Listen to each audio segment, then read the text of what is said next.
We have a 10 Investigates report for you tonight. In February, a 10 TV investigation looked into diacetyl. It's an unregulated chemical used in butter flavoring for microwave popcorn and thousands of other products. It releases toxic fumes when heated. Now, besides factory worker sickness, the FDA started examining the potential consumer health threat. 10 TV's Anietra Hamper has found even more disturbing information. Anietra? Yeah, Jerry, some companies still use diacetyl. Others want to distance themselves from the stigma by using substitutes. But in the billion-dollar-a-year microwave popcorn industry where flavor equals sales, we wanted to know, what is the cost to workers and consumers? When Tom and Carolyn Jones learned dangerous vapors could be coming from their bags of microwave popcorn, they abandoned their usual nightly routine. So we went to just popping it either in a paper bag or in a popcorn popper. We looked for other options because we were concerned of getting sick. Concerned because of a chemical called diacetyl, used to give microwave popcorn its rich, buttery flavor. When heated, toxic vapors are released into the air. Those vapors have caused debilitating, irreversible lung damage in many popcorn factory employees, including these from Marion. The chemical diacetyl and the companies who used it made national headlines over the last decade because of cases of popcorn lung. And because there is still no government regulation concerning the use of this chemical, there's no certainty that workers are properly protected.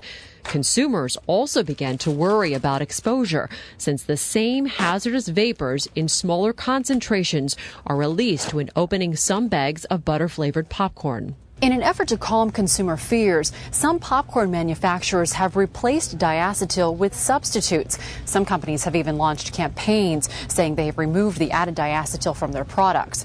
According to recent toxicology tests by government researchers, these replacement chemicals are just as bad or worse. Here, the lining has actually been lost. Dr. Ann Hubbs and her team at the National Institute of Occupational Safety and Health, or NIOSH, are researching these diacetyl substitutes.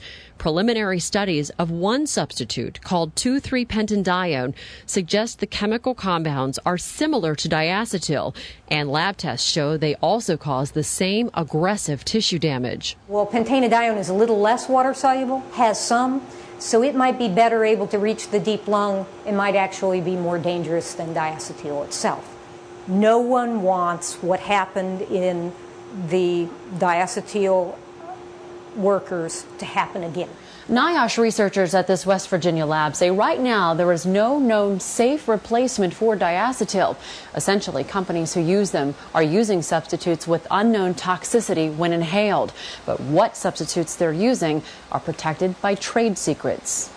Dr. Kay Kreis, who investigates health hazard complaints for NIOSH, says many times the food manufacturing companies themselves don't know what diacetyl substitutes are in the flavorings they buy. The practice in industry is if the hazard of a substitute is not known, there doesn't seem to be any obligation to put that on information that goes with a chemical to a plant. So proper protection for the workers and information for the consuming public doesn't exist either.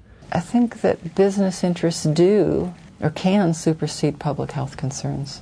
This is the issue at the center of a consumer class action lawsuit in California against the nation's largest popcorn manufacturer, ConAgra.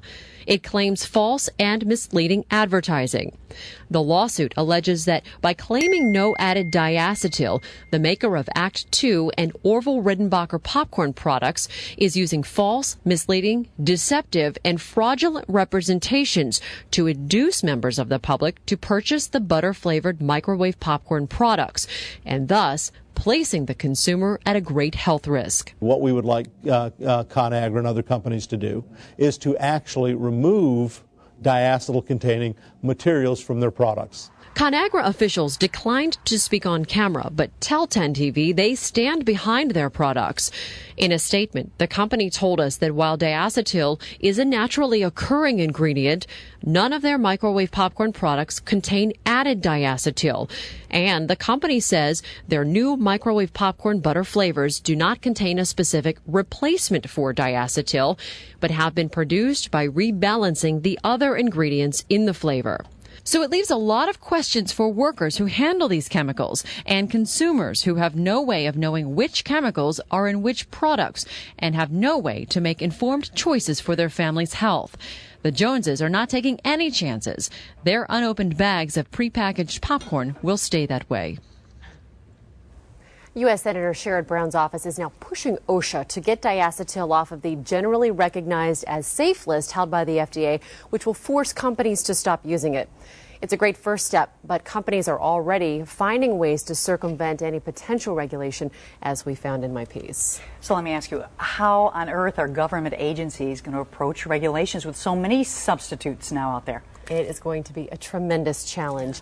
In fact, the OSHA director, Dr. David Michaels, tells me that they do face a challenge with these substitutes and will have to develop an approach that addresses all of the chemicals. The FDA tells me the same thing as they look to see what, if anything, should be done on the consumer side, whether it's regulation or labeling, so consumers can make informed choices. So unfortunately, right now, your only choice as a consumer is to buy or not buy a product with very little information. Exactly. Frustrating. Yeah. How great a matter for such a tasty treat. That's right. Popcorn. Sure is. Thanks a lot.